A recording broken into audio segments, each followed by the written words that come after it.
More than Tiger Woods. More than LeBron James. Meet the most dominant athlete in his sport. Nobody can go around that track faster than I can. Next.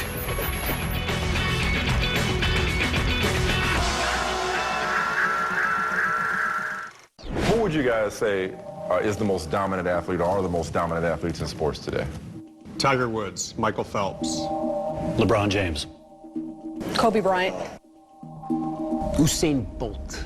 But I got a guy who's not a household name, but he is as dominant, if not more dominant, than any athlete in any sport. He's been breaking records, breaking barriers, and making history since he was a little boy. I know who you're talking about. My son has his poster on the wall. All right. I mean, with that generation, so he is a that household counts. name in Tom Ferry's house. That's right. Okay. James Bubba Stewart, right? Yeah, that's him. Yeah. This is a guy who makes his living on the dirt. He's the fastest man on two wheels.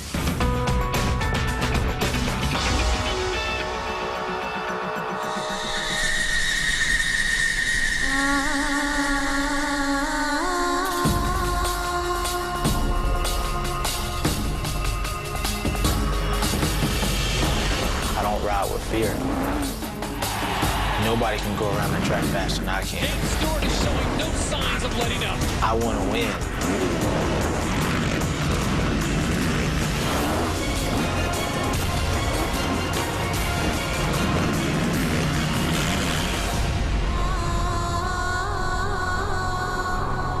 Are you the most dominant performer in any sport? Yeah. In the 85-year history of motocross, no one has ever seen anything like James Stewart. James Stewart seems to be from another world. James Stewart is the fastest supercross rider on the planet. He's an 11-time amateur champion, youngest supercross champion, winner of 40 of his last 46 races, and the first African-American to win a major motorsports championship. The 23-year-old Stewart is often compared to another dominant, groundbreaking athlete. And just like Tiger Woods, the driving force behind Stewart's success is his father. My dad used to race when I was younger, so he didn't put a basketball in front of me. He put a motorcycle. The day that James came home from the hospital, before I ever took him in the house, I crunk up my KX250 and I give him a ride on the bike. He was 3 days old, and I kind of eased off the clutch and took off, and then I was one-handed holding him and riding the bike. Stewart grew up in an all-black neighborhood in Winter Haven, Florida. His father worked at a packaging plant. His mother at a fast food restaurant. Stewart's parents bought him his first motorbike when he was 4 for Christmas. Father and son would often race at the all-white motocross track a few towns over. He would come home from school and he would get on that bike and he would ride it and he'd ride it to dark. I would have to make him get off of it. I said, why are you riding so much? I got to beat those guys. I got to practice. And that's what he did. To support his son's passion, Stewart's father would work 70 hours a week on the graveyard shift, so he and his son could ride in the afternoon. To help pay for used racing gear, track fees, and fuel, James Sr. resorted to collecting bottles and cans for extra money. My dad always wanted to be, a superstar at racing. That was something he loved to do. But when I got started, we couldn't afford to race, so he had to pick and choose. And, he chose to take his son and make him. Young James Stewart Jr., a rider we're seeing and hearing from more and more lately. Was there any tight times out there for you, partner? No.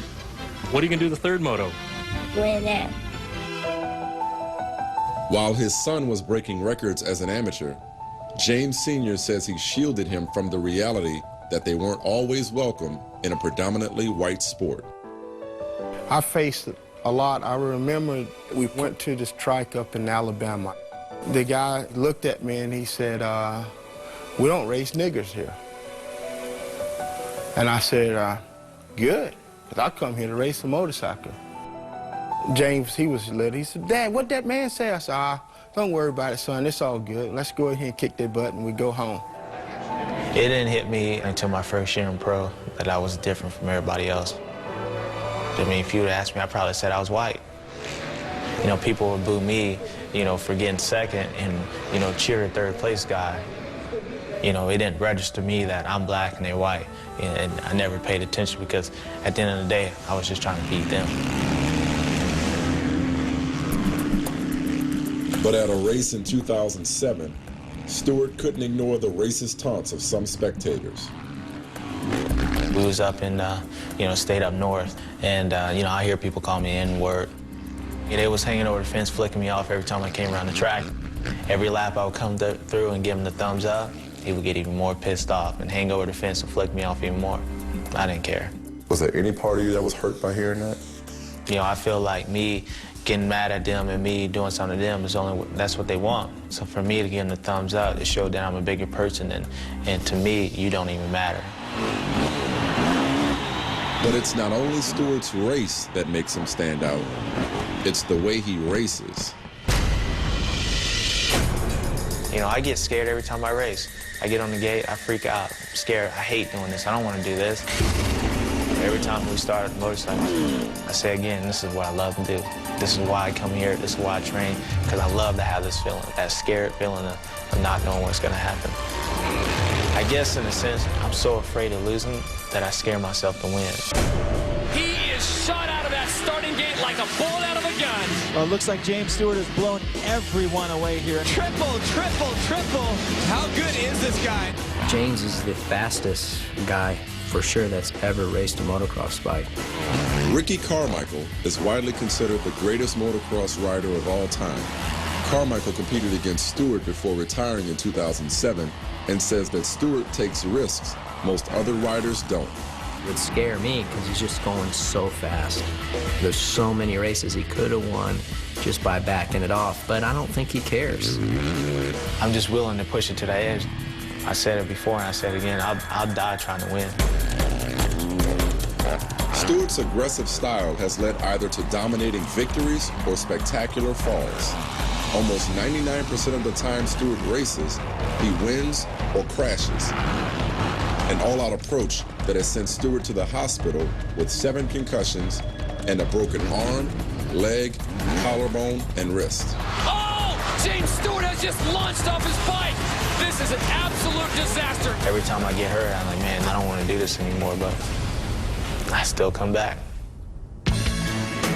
In 2008, just 3 months after tearing his left ACL, Stewart returned to racing and became only the second rider to complete a perfect motocross season when he won all 24 races. A perfect 24 motos and 24 wins. We're at a point now that I never even dreamed of being. James Sr. doesn't have to collect bottles and cans anymore. Today, he maintains the family's private motocross track on his son's 100-acre estate in Central Florida. Counting his prize money and major endorsement deals, Stewart says that last year alone, he made $10 million. Racing pays good. I mean, racing pays you good. Racing pays good. Right? Winning pays good. Winning pays good, I tell you that.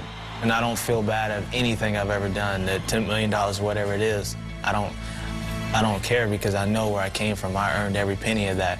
And for me, it's been good. I've been blessed to be in a situation where I can earn this, and, you know, I like it.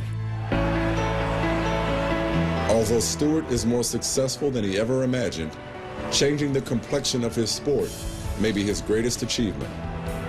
Definitely, I see a lot more black people come to the races, a lot more than it was in the past, and I see a lot more kids just trying to race and stuff, so I feel like I had an impact that way.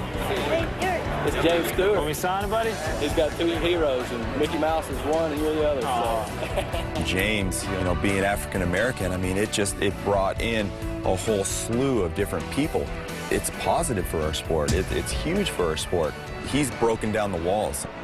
And I think it's important for me to tell my story that, man, you can do whatever you want to do. It doesn't matter what color, race. I feel like I'm a living example of that. Michael, how is Stewart doing this season? He crashed a couple of times early on, and it really put him in jeopardy of not being able to contend for the Supercross championship, but he's rallied to take the overall points lead, and he should claim the 2009 Supercross championship.